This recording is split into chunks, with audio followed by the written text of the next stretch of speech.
To further weigh in, let's welcome Senate Chairman for the National Iranian Congress and author of Comrade Ayatollah, Amir Fkhravar, along with retired Lieutenant Colonel for the U.S. Army, President of Project Centennial, and 2020 Trump campaign National Security Advisor, Lieutenant Colonel Tony Shaffer. Tony, I'm going to go to you first.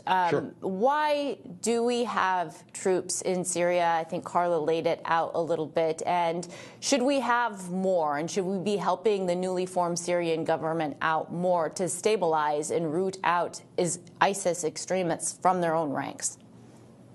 So the premise is terrorists are drawn to ungoverned space. It's like a petri dish. So the idea is to make sure that there's no ungoverned spaces. Smyrna and the area that we're talking about was actually ungoverned for a period during the mid-2010s. As a matter of fact, 2015, ISIS took over that area to include that city.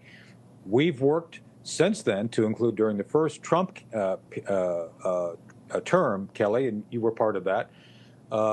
The idea was to work with our local allies. And as a matter of fact, that's how we were able to beat ISIS. My friend and colleague, former chairman of the Joint Chiefs, General Joe Dunford, Fighting Joe Dunford, came up with the by, with, and through strategy, which was used during the first Trump administration to push ISIS out of Iraq back into Syria, and then some of our troops have stayed there since then. So that's what we're seeing here. That's why the troops are still there. We are trying to work with our local allies, especially the Kurds, to establish governance and effective counterinsurgency forces that will stop ISIS.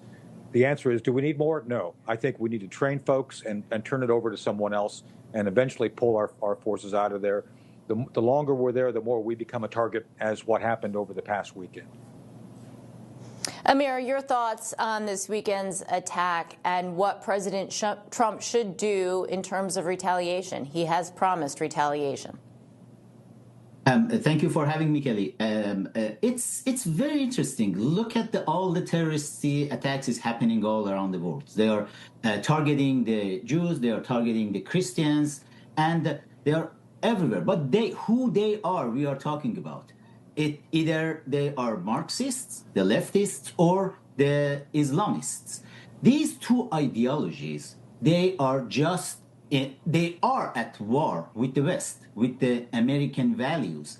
And I'm sure the President Trump administration can understand the situation, and they know how dangerous these two ideologies are. As I want to quote Charlie Kirk, when he mentioned on X the last day before getting killed, he said, Islam is the sword the left is using to slit the throat of America. That's true. The State Department, President Trump's State Department, Marco Rubio's State Department is amazing. It's not like Obama and Biden's State Department. The State Department should understand the situation. The army is doing a great job over there. It was doing a great job in Iraq, in Afghanistan too. But the problem is at the State Department. It should be a supervision, very strong supervision about the new constitution, which will come. They are drafting right now. Al-Jolani in Syria, he's drafting the new constitution. The State Department should have a strong role to don't let them have Islam as official religion in the Constitution. In United States Constitution, Christianity is not official, but the people are Christian, the majority of the people. Islam should not be official in their new constitution. It should not be in Lebanon's new constitution. It shouldn't be in Iraq's new constitution, but it's a mistake of State Department, which is right now Islam is the official religion. When Islam is there, then at the schools, they are still training the kids to be radical.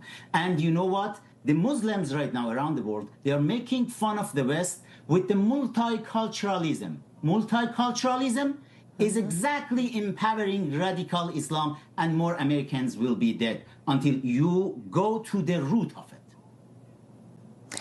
You know what, Tony? Amir is right. If you look at the commonality of all these different terror events that happened over the weekend, there is radical Islam is at the heart of it. The father and son duo over in Australia, the son was tied to an ISIS-backed group that Australian security forces identified but didn't think he was an immediate threat. You have this threat in California that Pam Bondi released today and the FBI foiled, but the commonality there is that they were pro-Palestinian militant group that wanted to free Palestine. And then when you look at what happened over the weekend in Syria, it was a radicalized ISIS undercover agent who killed 3 Americans.